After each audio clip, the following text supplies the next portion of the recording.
Recentemente, dois estudos sobre o Sudário de Turim foram publicados em revistas academicamente importantes na área de história e de arqueologia, inclusive um deles escrito por um brasileiro que está batendo recorde de acesso numa revista ligada à Universidade de Oxford, né, que é a Archaeometry, muito importante. Então achei que seria uma boa oportunidade para a gente falar sobre esse objeto bem curioso e controverso, né, enigmático, que é o Sudário de Turim. E antes de a gente começar propriamente a falar dos artigos, só para contextualizar, o Sudário de Turim é um tecido que supostamente teria envolvido o corpo de Jesus no contexto do seu sepultamento e teria preservado uma impressão visual do seu corpo.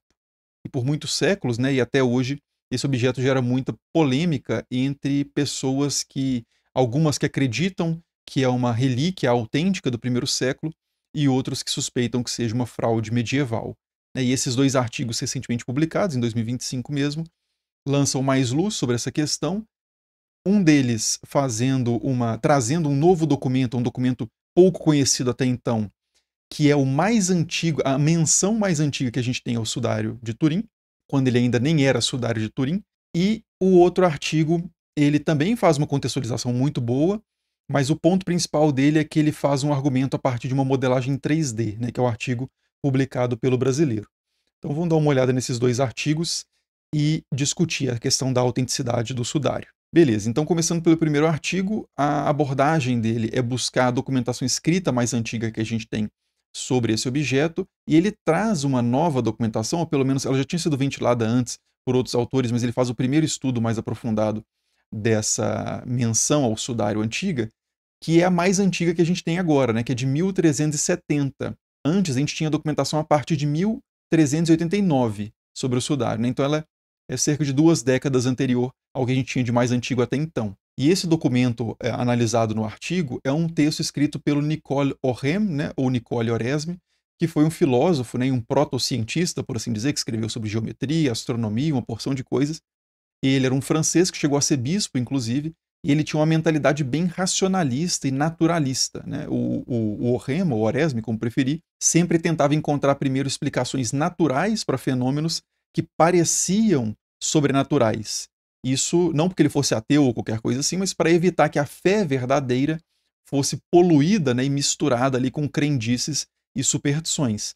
Então, por volta de 1370, né, ele publica um livro chamado, ou escreve, pelo menos, não lembro se agora o livro chegou a publicar, se ele chegou a publicar esse livro em vida, mas ele escreve um livro chamado Problemata, onde ele analisa vários objetos e relatos extraordinários, né, maravilhosos, mirabilia, como se dizia no latim, né, de onde vem o nosso termo milagre, que ele interpreta como sendo falsificações ou compreensões equivocadas, pelo menos. E nesse texto ele cita o sudário como um exemplo de uma falsificação desse tipo. Né? Ele diz o seguinte: não preciso acreditar em ninguém que afirme alguém realizou tal milagre para mim, porque muitos clérigos assim enganam os outros a fim de obter ofertas para suas igrejas. É claramente o caso de uma igreja na Champagne, onde se dizia que havia o sudário do Senhor Jesus Cristo e de um número quase infinito daqueles que forjaram tais coisas e outras. Então, o primeiro testemunho histórico que a gente tem sobre o sudário já coloca esse objeto como uma falsificação evidente, né? É a opinião do Nicole Oresme. E essa suspeita persiste em outros documentos do século XIV que a gente já conhecia antes, mas que esse artigo também dá uma recapitulada, e vale a pena aqui apresentar a história de como que o sudário surge para nós, né, pela documentação, e como que ele vai chegar até Turim, né, e as controvérsias nas quais ele se envolve. Então, nessa documentação mais detalhada que a gente tem, que vem de 1389 e 1390, principalmente, a gente tem uma série de cartas e outros documentos produzidos pelo Papa Clemente VII, por oficiais do rei Carlos VI da França, e principalmente por um bispo chamado Pierre d'Arcy, que era o bispo da região de Troyes. E esses documentos mostram uma verdadeira batalha ali em torno do sudário. Né? A história, resumidamente, começa com um lorde chamado Geoffroy II de Charny pedindo permissão para o Papa para ele retomar uma devoção ao sudário que tinha sido interrompida por ordem de um bispo, né, que é o bispo Pierre d'Arcy. E esse bispo tinha interrompido, tinha mandado parar essa devoção porque ele acreditava que ela tinha nascido originalmente de uma mentira relacionada ao sudário e estava inspirando uma certa idolatria entre os cristãos da região que levavam em mais alta consideração o sudário do que a própria hóstia consagrada, que, segundo a doutrina oficial ali católica, é o verdadeiro corpo de Cristo. Né? Então, esse suposto pano que tinha envolvido o corpo de Cristo estava sendo mais adorado mais cultuado do que o próprio corpo de Cristo. E o Pierre Darcy, ele escreve um memorando muito interessante, com muitas informações, para o Papa, né, para que o próprio Papa Clemente VII pudesse intervir na situação, e nesse memorando ele escreve o seguinte: há pouco tempo, na diocese de Troyes, o deão de certa igreja colegiada, especificamente em Liré, de modo enganoso e perverso, inflamado pelo fogo da avareza e da cobiça, não por devoção, mas por lucro, providenciou que em sua igreja houvesse um certo tecido astuciosamente pintado, no qual se dizia que nosso Senhor Jesus Cristo fora envolto no sepulcro e no qual, nesse sudário, teria permanecido a impressão de toda a semelhança do próprio Salvador, com as feridas que ele trazia. Então, de cara, ele já acusa os que promoviam essa devoção do sudário de agirem por ganância e não por piedade, e ele continua o texto dizendo que o objeto atraía também multidões de toda parte e que falsos milagres eram feitos ali para extorquir ouro dos devotos. E, segundo ele também, essa confusão toda teria começado antes mesmo dos tempos em que ele passou a atuar como bispo de Troyes, né, e que teria começado com o bispo anterior a ele, que era um tal de Henri de Poitiers. E esse bispo teria tentado impedir o Geoffroy I, o pai do Lorde Geoffroy II, de incitar essa devoção ao sudário, né, porque ele considerava que o sudário não era autêntico e poderia levar as pessoas ao engano também. Né? Ele teria, inclusive, esse outro bispo, o Henri de Poitiers, teria reunido ali, segundo o texto, muitos teólogos e homens instruídos que chegaram à conclusão de que o objeto não poderia ser o sudário de forma alguma, porque, abre aspas, ele apresentava a semelhança impressa do próprio Salvador, ao passo que o Santo Evangelho não faz qualquer menção de uma impressão desse tipo. E se fosse verdadeiro, não é verossímil, né? Não é razoável pensar que, não parece plausível, que os santos evangelistas tivessem guardado o silêncio ou omitido o fato, e nem que tivesse permanecido também oculto até então. Então, essas são duas objeções colocadas à autenticidade do sudário. Né? Primeiro, então, o fato dos evangelhos não mencionarem nada sobre um sudário marcado com a imagem de Jesus, e segundo, que seria muito estranho que um objeto tão extraordinário assim tivesse se perdido, né, ou permanecido oculto por mais de 1000 anos, né, do primeiro século até o século XIV, que é quando ele começa a ser cultuado e surge, né, para as pessoas como algo público. E aí, na sequência do texto, né, tem informação talvez mais bombástica, assim, né, mais impressionante, que é que o Pierre Darcy diz que esse bispo anterior a ele, que é o Henri de Poitiers, teria não só conseguido confirmar que o suposto sudário tinha sido fabricado recentemente, mas também ele tinha descoberto como que isso tinha sido feito e por quem. E ele mesmo pessoalmente teria encontrado com o artesão responsável por fazer essa obra e confirmado tudo. Só que o problema é que, infelizmente, ele não entra nos detalhes, né, sobre como que isso foi feito e quem fez. Porque se isso for verdade, né, se essa investigação dele estiver correta, a gente teria informação que a gente não tem até hoje de que é como o objeto foi produzido. E aí a gente vai entrar nesse mistério daqui a pouco, quando a gente for discutir principalmente também o artigo do brasileiro. Mas enfim, antes de passar para isso, né, vamos continuar a história do sudário, que é que depois de receber esse memorando do Pierre Darcy, o Papa Clemente VII decide emitir um documento oficial para mediar essa situação. Né? Ele emite uma bula em 28 de janeiro de 1390, permitindo que o sudário fosse exibido, só que com algumas condições. Primeiro, que os devotos deveriam ser explicitamente informados de que o objeto não era o verdadeiro sudário de Jesus, mas sim uma, abre aspas, figura ou representação do sudário. Então não era o objeto autêntico, mas algo que fazia alusão apenas a ele. E a outra coisa é que os cônegos, né, os funcionários e administradores da igreja, não poderiam usar as mesmas solenidades, a mesma pompa que era utilizada na exibição de relíquias autênticas. Então o sudário poderia ser sem problemas exibido, mas como um objeto devocional, né? Não por ele mesmo ser sagrado, mas sim por ele remeter à história sagrada de Jesus.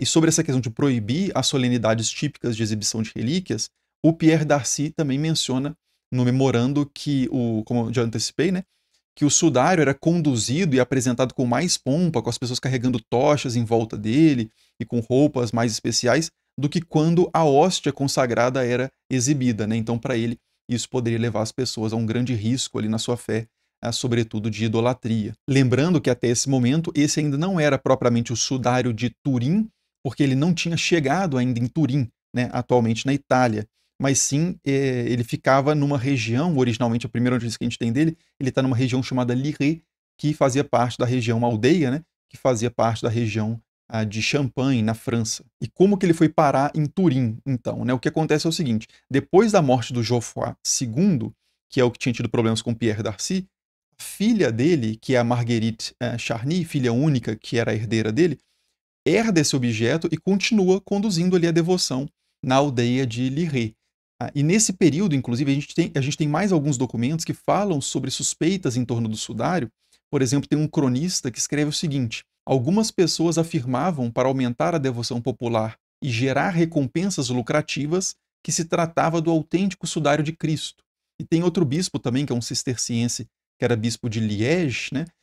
E ele abre uma investigação sobre o sudário, conclui que o sudário é falso, mas depois que a Marguerite apresenta a bula do Papa Clemente VII, que permitia a exibição do sudário, sob aquelas condições, ele meio que deixa o assunto para lá.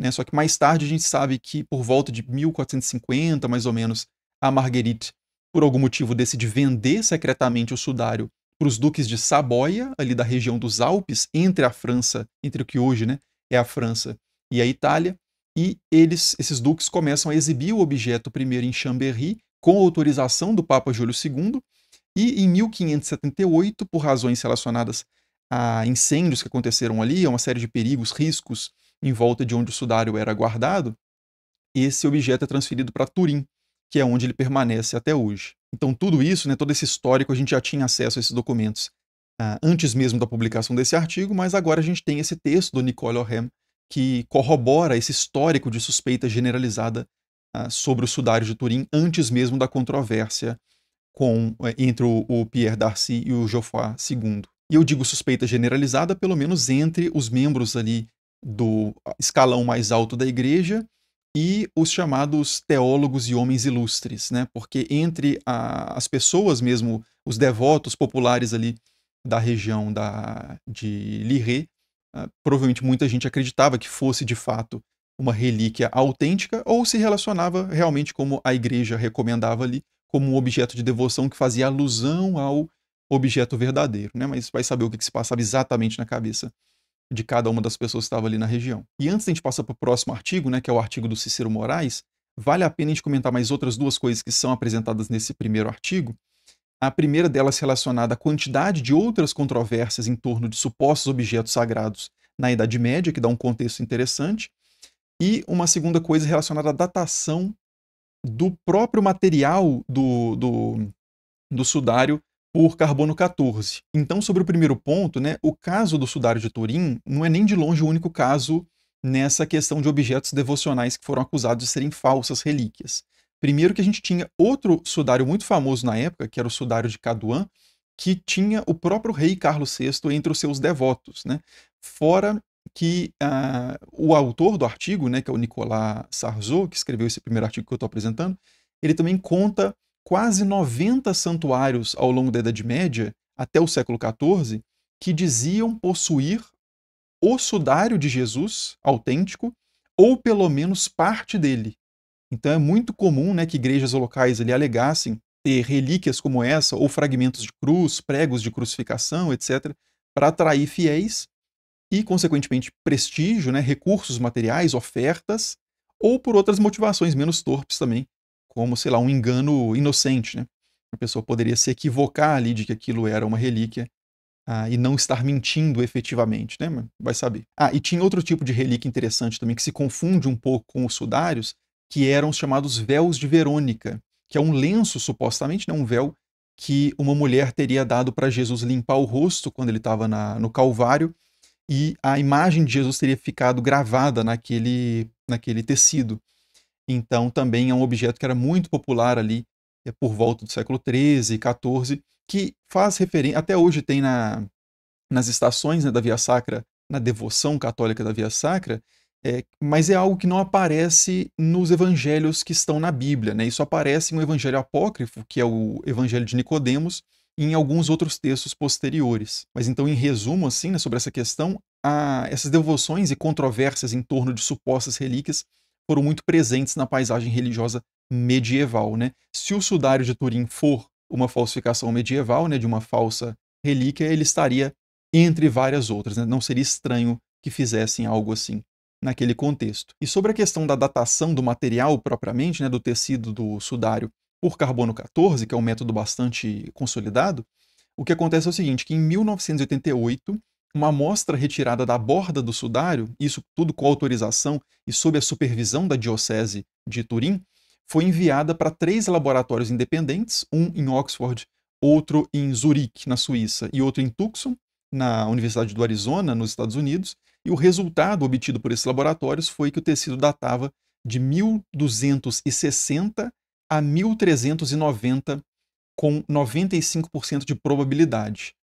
Ou seja, né, não poderia ter sido de forma alguma utilizado para envolver o corpo de Jesus lá no primeiro século. Isso gerou várias críticas, logo de cara, entre os defensores da autenticidade do sudário, com questões relacionadas à possível contaminação da amostra e tal.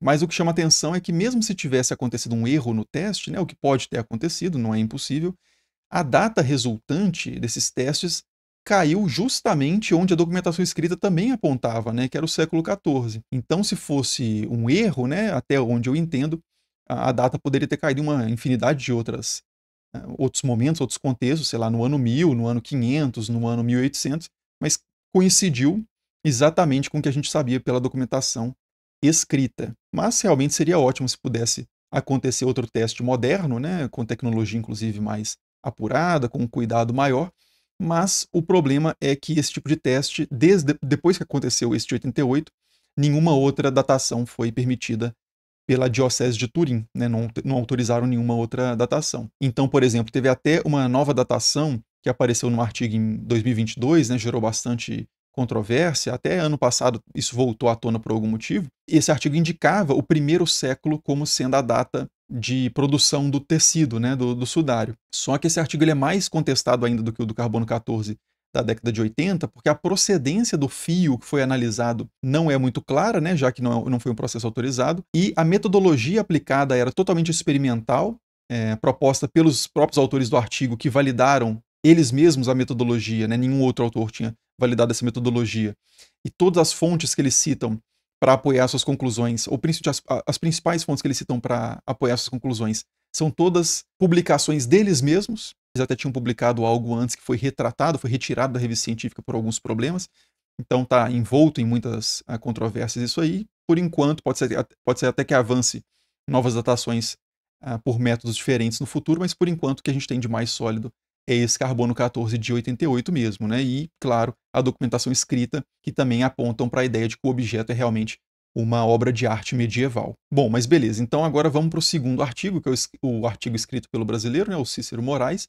Esse é um artigo até simples, né, mas muito interessante, em que o autor propõe uma simulação 3D, toda feita em software livre, que pode ser reproduzido por qualquer pessoa em qualquer computador sem custo, sem licença proprietária, esse tipo de coisa. E ele propõe uma simulação 3D para investigar se a imagem do sudário seria compatível com a impressão deixada por um corpo real num tecido. E a conclusão a que ele chega é de que não, né? O estudo mostra que se você envolve um corpo com um tecido e depois estica esse tecido novamente, isso gera uma distorção conhecida como máscara de Agamenon, né? Que o rosto fica alongado, as orelhas ficam bem distantes e por aí vai. E tem esse nome, né, máscara de Agamenon, por causa dessa máscara aí, que tem esse aspecto achatado, né? E isso é um fenômeno bastante conhecido na cartografia também, né, quando você tenta fazer o planisfério e tal. Mas, alternativamente, se você utilizar um baixo relevo para, em vez de um corpo totalmente tridimensional mesmo, né, a imagem resultante seria sim